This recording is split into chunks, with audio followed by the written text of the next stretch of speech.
All right, as we come back, the Marshwood High Band and the National Anthem.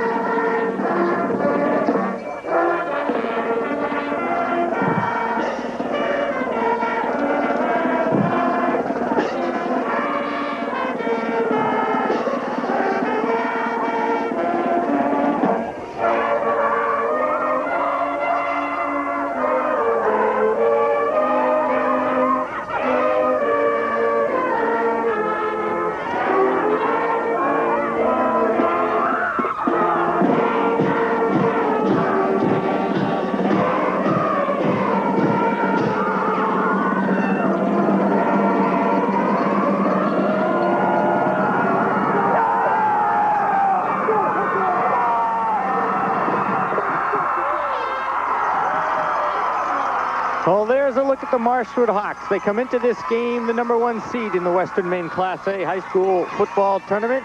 They're unbeaten at 10-0, and they're the #1 offensive unit in high school football in the state. Biddeford, of course, 9-1, their only loss, coming on a Saturday afternoon, September 30th, to this Marshwood Hawk team. A game won by Marshwood 28-13. It was really a one-touchdown game, though. Biddeford really controlled things in that second half. The first half belonged to Marshwood. Well, Biddeford won the toss, Jimmy, and they've elected to receive, and they'll get the wind at their back here in this opening period. So a break, because the wind should be a factor in this football game, as it really is whistling as we look out at it from left to right, from the north end zone to the south end zone, and it is really whipping pretty good. Adamits will tee the football up on the 40-yard line. Deep for Biddeford. Ray Magnet will be in the middle, number 24. On the near side, it's Chris McDermott, 32. On the far side, J.D. Bollier, number 22. We'll see what Adams can get, kicking right directly into this win, but we're about set to get this one underway for the Western Maine Championship.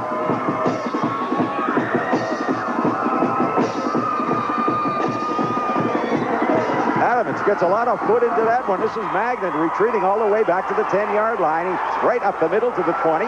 Still on his feet out across the 25-yard line and to the 30-yard line and across. So Adams, pretty good kick into that win, Jimmy, and a pretty good return by Ray Magnet. And that's the best kickoff I've seen Mike Adams have in any game so far this season. Let's see where they spot it. They'll put it out at about the 31-yard line. So Biddeford, not bad field position, as we'll set them offensively for you. Chris Goulet, number 13, will be the quarterbacks.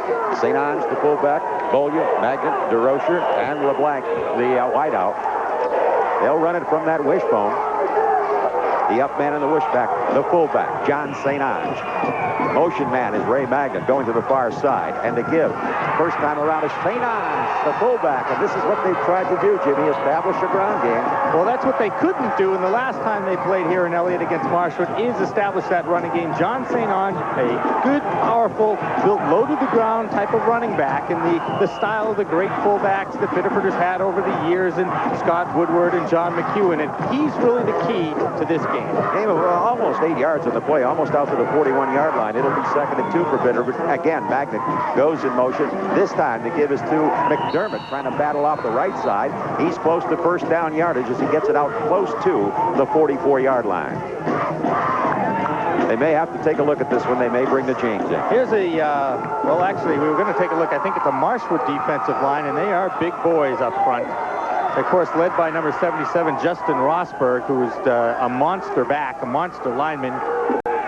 We'll get a look at that in the next timeout. He's a little bit short, so we've got our first third down situation, and St. Ange bangs off the left side for the first down as he hits to the 45 and across the 45 to about the 46. So Biddeford, first series of downs, keeping that football on the ground as they pick up the first down of the ball game. Here's a look at the Marshwood Hawks offensive line. Casey Powers, Justin Rosberg, Mike Adamits, and defensive end is Chad Sylvester. But it's the size of those guys. And here are the linebacks: Knight, Schultz, Costine, Taft, Parent, Glidden, and Carrigan. We'll talk about more about them in just a moment. Biddeford from their own 46-yard line. LeBlanc split to the near side. Goulet on the pitch to Magnet. Off the option, wants to throw. It's going to be picked off on the interception by Corey Carrigan at his own 40-yard line, and he's down inside Biddeford territory at about the 46. There's a flag down on the play at the Biddeford 46-yard line. Well, that time, As we take a look at the replay, you'll see the pressure that was put on right there. 75 first to put it on, and here he comes again, Sylvester. It was just a dying quail. The penalty is going to go against Biddeford, and it will be declined by Marshwood. The Hawks will take over. So a break and a turnover here in the early going. As Magnan, off the halfback option, throwing the football, has it picked off by Corey Carrigan. For free safety. Our officials today, referee is Don Allen, the umpire Bill Croft, headlinesman Dave Gagnon, back judge Kevin Martin, the rest in a moment. All right, here comes the Marshwood Knights. Now wing back is Carrigan, near side, right up the middle. This is fullback. Abel Schultz, number 33, 5'9", 205 pounds, and he is a load as he bangs it to the 45 and inside the 45 to about the 44-yard line. A very strong fullback, Frank, is Abel Schultz. He's able to break tackles anywhere on the football field, and he is also a great blocking back for the talented Steve Knight, who comes into today's game with over 1,200 yards rushing. All right, Jeff Gordon, 11, is the quarterback. Schultz, 33, the fullback. Knight, 34, and back to throw is Gordon, and he wants to throw long. He's got Cave out there. It's complete. He's got daylight. The defender fell. Touchdown.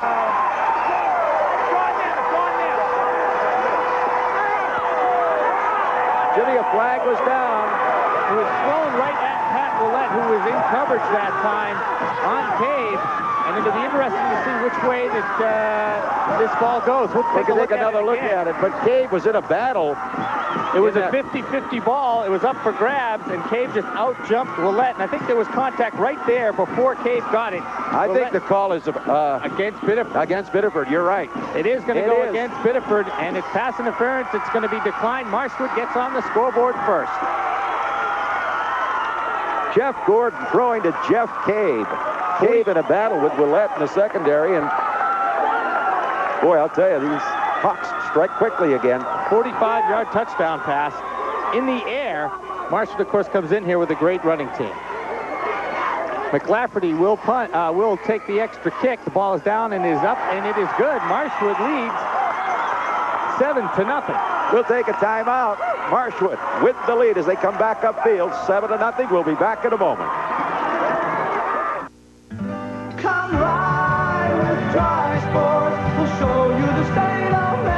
Winter's coming on, and Tri-Sports Topsom makes it easy for you to own the first name in snowmobiles, Skidoo. It's easy with no money down, and even easier with no payments for 90 days. Plus, you could receive $200 in free accessories. You better get on over to Tri-Sports Topsom now and see the new Skidoo. With Tri-Sports, we'll show you the state of Maine. All right, so Marshwood strikes quickly after the interception by Carrigan. A running play, Schultz up the middle to the 45-yard line, and then Gordon throwing 45 yards to tight end Jeff Cave. And in just 2 plays, 48 yards covered, a total of 56 seconds. We've got a 7-0 lead for the Marshwood Hawks, and Mike Adams is back to kick it off again. Magnan will be the deep man in the middle, flanked by Beaulieu on the far side, McDermott on the near side. And again, he gets a pretty good kick away. This will be Magnan again, out near the 20-yard line, coming right straight up the middle. Boy, is he nailed as he gets it out to the 35-yard line. Mike Nason made the tackle that time for Elliott on special teams, and the Hawks are fired up. Keep in mind, Frank, on the last time these two teams played, Marshwood scored first in that game. Steve Knight going 70 yards on the first play from scrimmage. So Marshwood led early in that game. Biddeford came right back on their next possession and scored and took the lead, and it was the only time all season that Marshwood trailed in a football game. Out of the wishbone they come. LeBlanc split to the near side of the field. First down play from their own 35-yard line. They give us to J.D. Beaulieu, hitting it off left tackle. A little bit of running room as he hits it inside the 35 to about the 37-yard line, a gain of a couple. Again, that big front four for Marshwood. When we talk about size, you'd start with Justin Rosberg. Number 77, goes 6'3", 250 pounds. He's a senior. He's flanked by Mike Adamets, who goes 6'2", 220. Fred Constine, a 5'11", 170 pounds. Chad Sylvester goes 215. All right, Biddeford 2nd and 8 from their own 37-yard line. Goulet on the fake, sets up. He's looking for LeBlanc. The pass is going to be overthrown. Completely wide open, a blown coverage that time by the Marshwood defense. LeBlanc was wide open, and Goulet just overthrew the football. And, of course, he's got the wind at his back, and the ball will tend to sail here on the Marshwood field. Chever's quarterback Josh Whipple had that problem last week playing here. I'll tell you, LeBlanc put a great move on Parent that time as he cut it to the sideline. And right now, Todd Hughes, number 39, is into that defensive secondary. So Biddeford now faced with a 3rd and 8 situation from their own 37-yard line. Tigers trailing at 7-0, very early going. 8 minutes, 40 seconds remaining to play in the opening period. Chris Goulet this time wants to throw it to the far sideline, and it's thrown in behind LeBlanc, who had not turned. So it looked like LeBlanc wanted to cut the fly and then go. And I think that was a little mix-up there. A little blown play that time. The play right before that, the Marshwood defense makes a mistake, and I think that time the Biddeford offense made a mistake. I'm not quite sure LeBlanc was looking for the football when he should have been. Now you got to look for one of the weapons on this Marshwood team, and that is the punt returning of number 34, Steve Knight. He's back there in double safety, along with 24, Jason Cast, as Ray Magnet will do the punting for the Biddeford Tigers, and Magnet has the win. That is back. The line of scrimmage is the Biddeford 37-yard line. Knight, of course, the all-purpose rushing leader for this team. That's the man they want to get the football, but they kick it away from him and out of bounds at the 30-yard line. Well, I think that's pretty smart, because last week against Chevre, Steve Knight went 58 yards on a punt return for a touchdown, vaulting over defenders all the way down the sideline. Just a 32-yard punt that time by Ray Magnet, but did the trick. It's got Marshwood deep in their own territory, or as deep as you can get them, 34-yard line. Well, they're saying it rolled out of bounds, actually around the 33-yard line, so it'll be 1st and 10 now for Marshwood. They lead at 7-0. Jeff Gordon, the quarterback. Everybody in tight as they try to bang this thing up the middle again with their big fullback, number 33, Abel Schultz. Schultz, a 5'9" senior, 205 pounds. They have excellent size. Knight, the tailback, number 34, is 5'11" and 195. The wingback is Corey Carrickton. He'll wear number 22, and he's 5'9" and 170 pounds. Ends in tight as they come out. Wing comes to the near side. 2nd down play. 2nd and 8 from about their own 35, and this is Knight. Look at him shred tacklers as he cuts his way and threads his way right up the middle out to about the 40-yard line. Knight isn't really an explosive runner, Frank. He slashes his way, he reads his blocks very well, and perhaps that is why he is so effective, because he's got such a big offensive line in front of him blocking. Plays coming in at the tight end, number 84, Snowbrook is in now. Cave comes to the sidelines as they alternate to bring the plays in from Coach Rod Watton and his staff along the near sideline. 3rd down situation, and they're going to nail Kerrigan coming off the wing for a loss on the play back to the 38-yard line, and a key stop defensively by the Biddeford Tigers. And that was Dennis LaMontagne on the tackle that time. He beat off his block and penetrated into the backfield and stopped Marshwood right in the track. So that's a key to this game. They've really got to control the Marshwood running game. All right, Knight will do the punting. And another dangerous return man, Ray Magnet, back to receive in single safety for the Tigers. Low snap, but he gets it away and into the wind. A wobbly kick that comes down out of bounds, out across the 30-yard line. They're saying it went out of bounds at about the 35, so the Tigers will take over in pretty good field position on their own 35-yard line. 6:55 remaining to play in this opening period. But it was with explosiveness, the interception, and then the long pass play, and a 7-0 lead. I think what Biddeford has to do, they have to get their big play man, Ray Magnet, into some field. They have to break it open to Magnet. They weren't able to in the first game. The Marshall did a great job of containing him. Somehow or other, they've got to get Ray Magnet loose. All right, this time they put Magnet in motion on a 1st down play from their own 36-yard line. And it's St. Ange up the middle, and a lot of running room. He's out across the 40 to 45. Dragging tacklers with him as he bangs it out across the 45-yard line to about the 47-yard line, and a 1st down for Biddeford. A big hole opened up that time on the left side of the line by Biddeford. John Chenard and Chris Brothingham on the blocks that time, and that opened up a hole to St. Ange. And, you know, we talk about getting Ray Magnin open. Here's another look at that. And St. Ange downfield. Steve Knight makes a saving tackle, and it's a good thing that's not a tear-away jersey, or St. Ange was gone. All right, St. Ange brings that football out to about the 48-yard line. Here comes LeBlanc wide to the near side on a 1st down play for the Tigers now in their own 48. This time it's McDermott in motion to the near side. And Goulet will keep it, cuts it upfield to midfield to the 45-yard line. Pretty move by quarterback Chris Goulet, who can run that option beautifully. Well, Chris Goulet can throw the ball. He's thrown for over 1,500 yards and 14 touchdowns, but he can also run the option very effectively. Of course, Biddeford, so many years, so effective in the wishbone. Here is Chris Goulet running the football, cutting upfield. A wall of blockers set up that big hole around the right end that time, and Goulet was able to pick up 8 yards on the carry, and it'll be 2nd and short now. Yep, 2nd and 2. Football at the 45-yard line in Marshwood territory. Magnet in motion on a 2nd down play, and this is St. Ange looking for that 2 yards and the 1st down, and he's close. Looks to be at about the 42-yard line, Jimmy. Yeah, and I think he's got it. St. Ange came into this game with a team-high 518 yards rushing with 8 touchdowns. He rushed for over 100 yards last week against South Portland, a very strong defensive unit out of the Red Riots. And 4 carries. He's got 4 carries and 28 yards. So one thing they could not do the last time these two teams played, Biddeford could not move the football. In fact, their net yardage rushing in that game was 5 yards. That's right. So that's a good sign if you're a Biddeford Tiger fan, the fact that St. Ange is able to run the football against Marshwood.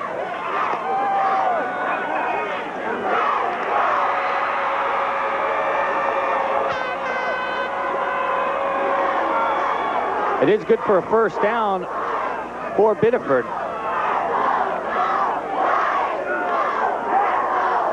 Nothing, Bowdoin and Colby. First quarter, we'll be keeping you updated with all the other football games going along in New England this afternoon. All right. Tigers, 1st down from the Hawks, 42, back to throw.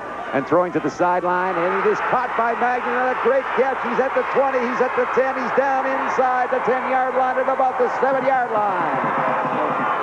A defender gambled, Jimmy, went for the interception, and Magnan made a great catch. Chris Glidden back on coverage that time of Ray Magnan, one-on-one. Let's take a look at it on the far sideline.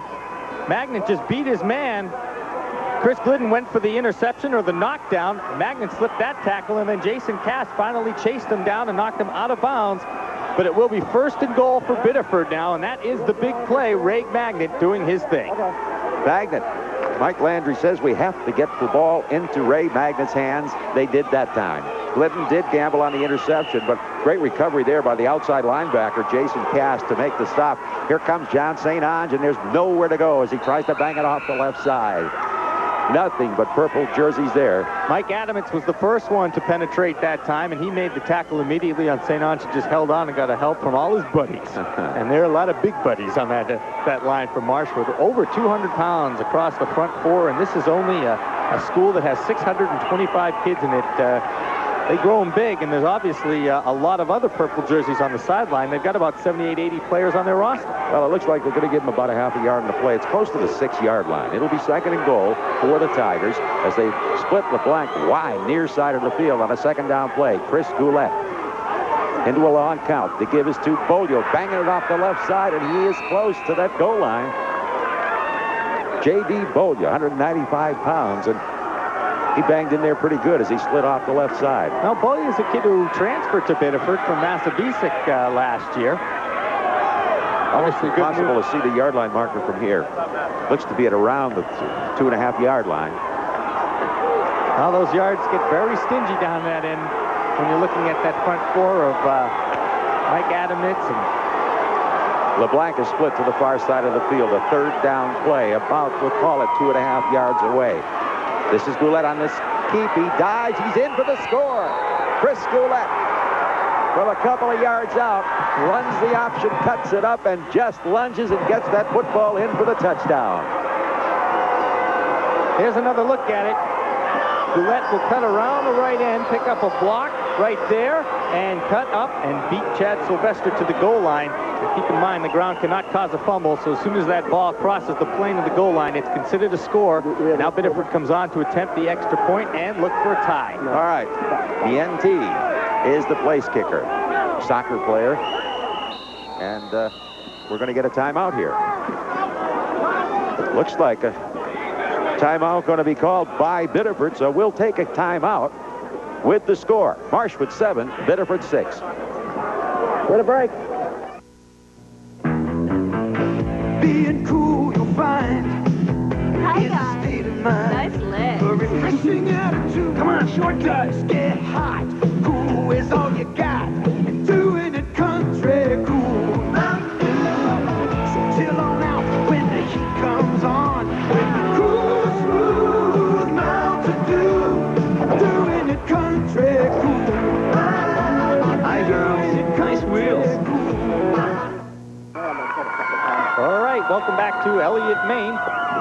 The Tigers have had their say with their huddle, and Coach Rod Watton has talked to his defensive unit out there.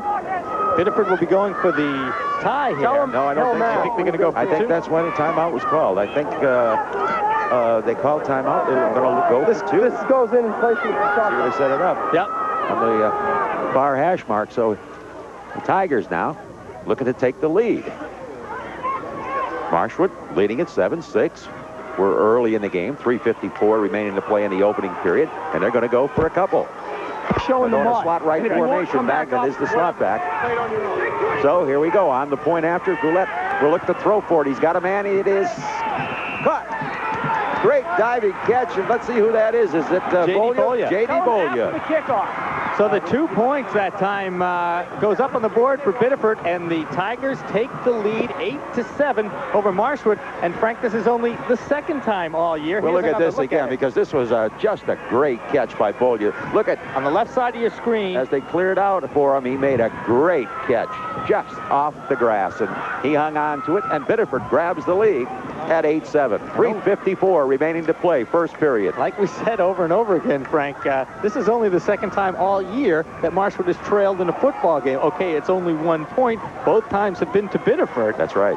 The last time it was 7-6 Biddeford in the first quarter of their game back on September 30th. So we're seeing really the class of the high school football powers in Western Maine here. Biddeford and Marshwood, not only this year, but in the decade of the 80s, 15 state championships for Marshwood since 1964. All right, Sean DeRozier has it teed up at the 40-yard line.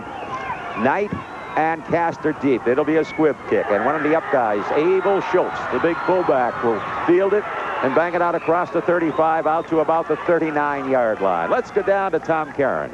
Thanks, Frank. You know, people might wonder why they call this school Marshwood. Well, it might have something to do with the fact that the field's in a marsh. You can see some of the water here on the sideline. The field's not that bad, but with 22 players on it by the fourth quarter, it could get messy. All right, Tommy. The football is on the 38-yard line. Here they come. The Hawks now trailing. One of the few times on the season we'll try to go to Knight, and Knight is buried. Hitting his own backfield, and down he goes at about the 37-yard line. Number 45 leading the charge was Lamontagne. And that's a good sign. You might be able to hear some of the Biddeford coaches in the background who join us in the box. They were excited because of the great defensive penetration that time by the Tigers into the backfield of Marshwood. And now we'll really see what the Hawks are made of here. Trailing now in the first quarter. They got to dig in, and hey, this is why they wanted to come to Class A. They wanted to play the best. They got it today. They come in a power I this time on a 2nd and 11, and Gordon sets up and wants to throw. He's got a man. He comes to Carrick, and it's intercepted. It's going to be intercepted. It was deflected and picked off by linebacker John Poisson. Well, that was a break, and that's another break going the way of the Biddeford Tigers this time. Well, yep. We'll take a look at it again. It comes off the hands. He was going that time for Corey Carrigan, and it went right off Carrigan's hands and into the hands of number 35. Defense. You'll see number 35. John Poisson made the catch that time. There it is on the interception. We do have it on another angle. Let's take a look at it again. The play action fake into the line. Back to passes. Gordon, one-on-one coverage, Carrigan, but he had help from Poisson. And Poisson right there to make the catch. Great play. All right, Biddeford first down on the midfield stripe. And they give this time is to the fullback, trying to hit it back up the middle. Gets to about the 48-yard line. A gain of a couple on the play. John St. Ange running with the football. Something that Mike Landry said we have to be able to establish some kind of a ground game. At least make them aware that we can run the football. Give Goulet a little bit of time. Well, if you can run the ball up the middle, that opens up your wings for passing attack, for sweeps, and obviously that gives Ray Magnet time to move and get into the open field, and that will break a game open for the Tigers. All right, Tigers out in the wishbone. LeBlanc split far side. Magnet in motion. Second down play from the 48, and St. Ange to the 45 and inside the 40 to about the 43-yard line. Again, he hits it up the middle, bouncing off left tackle and finds some running room. Hawks are making adjustments on defense to try and plug up that hole. They're trying to bring in their safeties and clog up that middle of the field. But so far, the Tigers have been able to run the football right up the middle. Plays come in from the sidelines for Biddeford at the halfback spot, alternating number 32, Chris McDermott, and number 22, J.D. Bolya, who's in there now. They've got a third down situation here, third and about 4. A minute and 33 seconds remaining in the period as Goulet will keep it, and not much there this time as he gets maybe to the 43-yard line, and that's all. A gain of a yard in the play. Now Casey Powers did a good job of just turning that play inside. Goulet had the option to pitch it back to his running back, but Casey Powers right in Goulet's face that time and made him eat the ball on the option, and a good defensive stand that time by the Hawks, and Biddeford will have to punt it back to Marshwood. Magnet standing back at about his own 47-yard line, waiting for the snap. Cast and Knight. Nope, they fake the punt. They pitch to Magnet. One man to beat. He cannot beat him. A great stop by Parent, or else Magnet had some daylight. Well, they had that snuffed out. That's a testimony of the fact that they're well scouted. They snap the ball. Here's a look at it again. They snap it to the up man, and then the pitch goes back. St. Ange's pitch goes back to Magnet. Magnet had one man to beat, and Jason Parent is not going to let that happen. Great open field tackle that time by Jason Parent, who had a great game last week against Cheverus, including an interception. And Magnet's not the guy you really want to be tangling with one-on-one out there because he's got great moves. But right now, Marshwood takes over on their own 45-yard line. Second man through is Knight, and he's not going to get much. He's maybe across the 45 to the 46-yard line. I'll tell you, Frank, it's a good time for Mike Landry and the Biddeford Tigers to attempt that sort of thing because, where they gave him the ball. They gave him the ball at the 45-yard line. It's not great field position. It's not bad field position. But it also shows that he's got confidence in his defensive unit. Here it is with Tremblay, Beauvais, Lamontagne, and Steve Dion. All right, that's the front four. They go with a 44. He'll move some linebackers in there and shoot every once in a while. Gordon rolls right, sets up, steps up into the pocket. It's overthrown. Casey Powers had it go through his fingertips, but it was a little bit overthrown. Gordon during the as we take a look at the linebackers, the outside backers, inside backers, Poisson and Frothingham. Poisson came up with that great interception. The cornerbacks are Magnet and Tardif, and Willett the safety as we've come to the end of period number 1. So we'll take a timeout. And the score after one period, Biddeford 8 and Marshwood 7.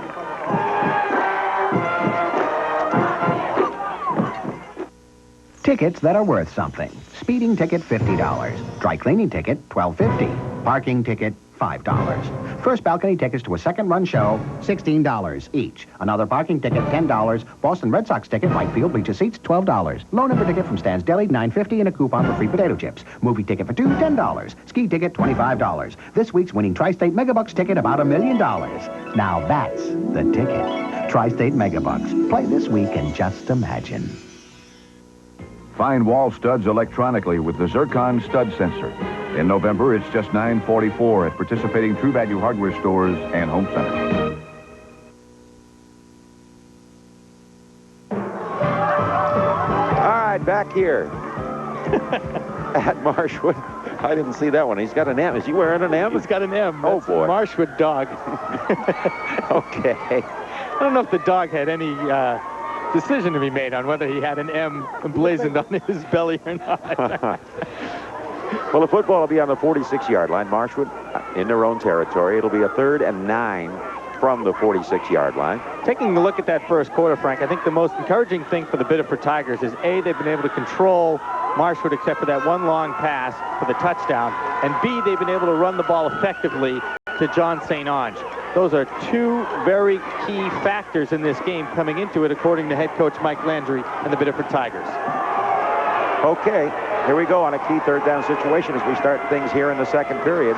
Marshwood trying to keep that football alive, and they'll go to their big fullback. This is Abel Schultz, but that defense digs in. There's number 35 again, Poisson, in on the bottom along with Dion, and number 75 is Beauvais.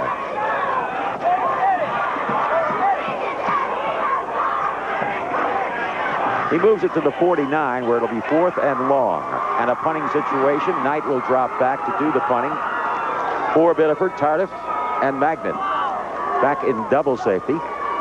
This time, Knight punting with the wind at his back, gets a line drive away, and it'll bound down at the 25-yard line and roll to just about the 20-yard line. Well, taking a look at the first quarter statistics, Marshwood held without a first down despite scoring a touchdown in that first quarter. Biddeford with 3 first downs.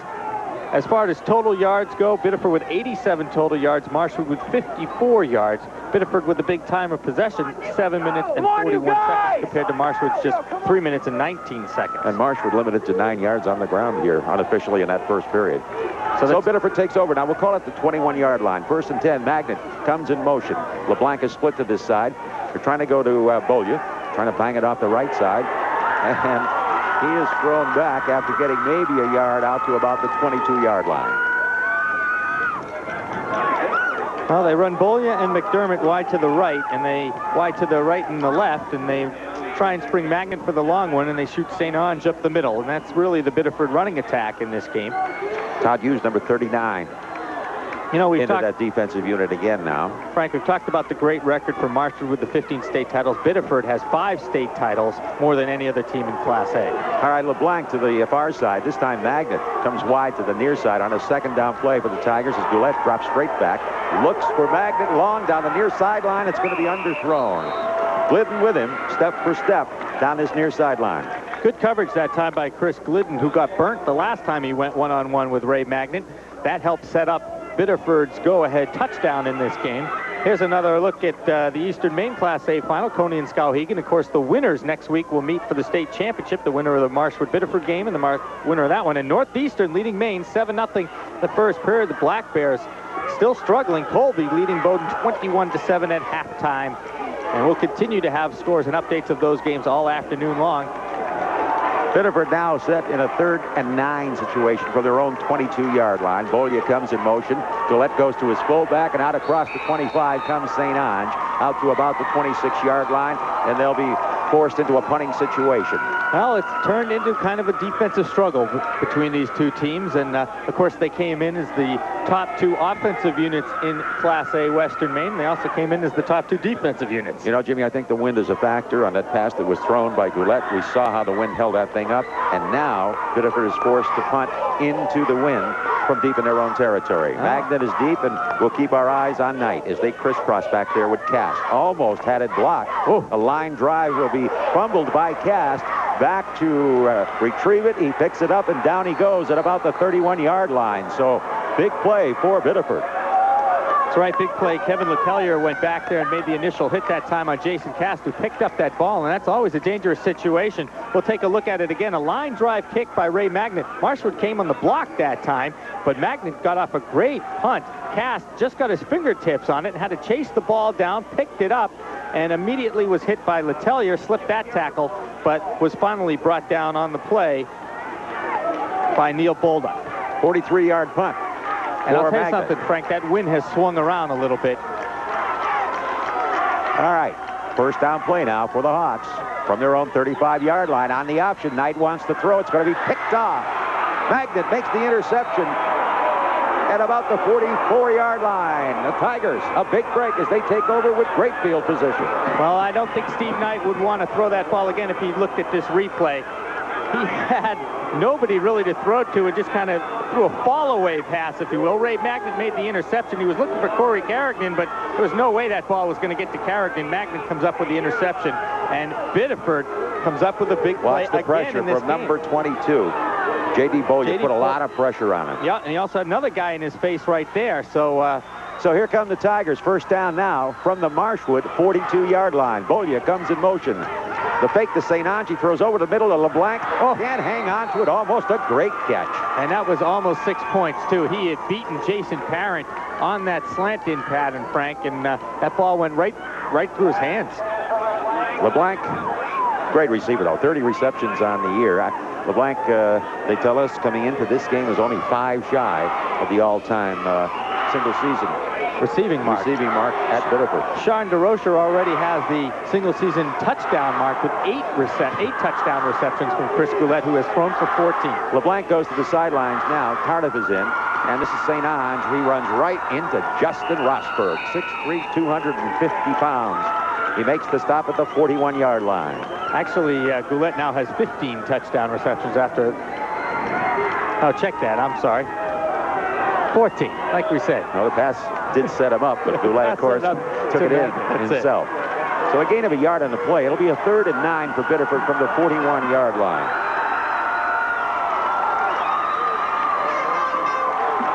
Well, we get some tragic news that the Coney-Skowhegan game had to be stopped, at least for a while. An official collapsed on the field. This is Goulet throwing to the sideline, intended for LeBlanc. Great coverage over there by Jason Parent.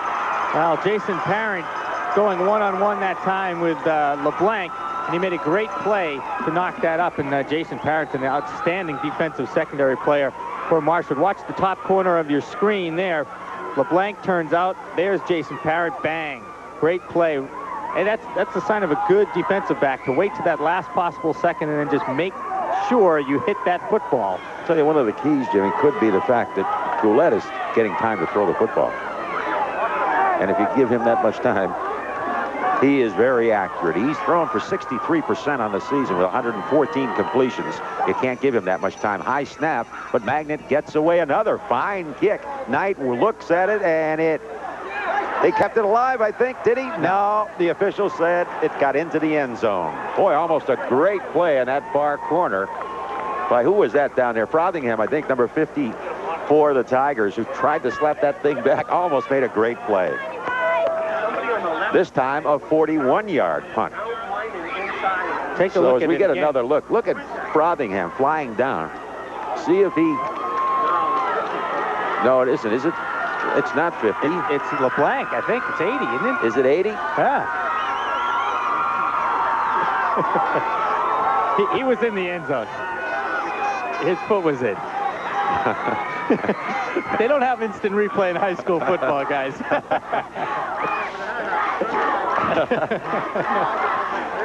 So they bring it out to the 20-yard line. Marshwood now takes over 1st and 10. They trail in this football game 8-7. If you're just joining us, this is Knight looking for running room. And again, outstanding defense in underneath number 22, J.D. Bollier. Also in on the tackle that time, Dennis LaMontagne. And with 8 minutes to play here in the first half, Biddeford and Marshwood are locked up into a defensive struggle. I think a lot of people felt that maybe this would be a defensive struggle coming into this game, Frank. I think that has to favor the Biddeford Tigers. Steve Knight, 4 carries, only 6 yards to this point. But Schultz comes right up the middle, breaks the tackle. He's got running room as he gets to the 45, and he's finally down at midfield. Abel Schultz busts one right up the middle as he jumped over people. Well, Abel Schultz, you know, he's known as the blocking back, but he's just as effective. Big hole opened up on the side of Justin Rosberg, and Schultz scoots through, slips another tackle, gets all the way up to midfield. Watch him take on Pat Willett. Little Pat Willett against Abel Schultz. Boom! There goes Pat Willett. Abel Schultz picks up a few more yards. Well, he spotted at the 49, a 27-yard run for Schultz, and here comes Schultz again. Knight this time hits it off right tackle. He's got a couple more as he gets it across midfield and into Biddeford territory to about the 48-yard line. A gain of 3 yards on the play. It'll be 2nd and 7. They call Knight and Schultz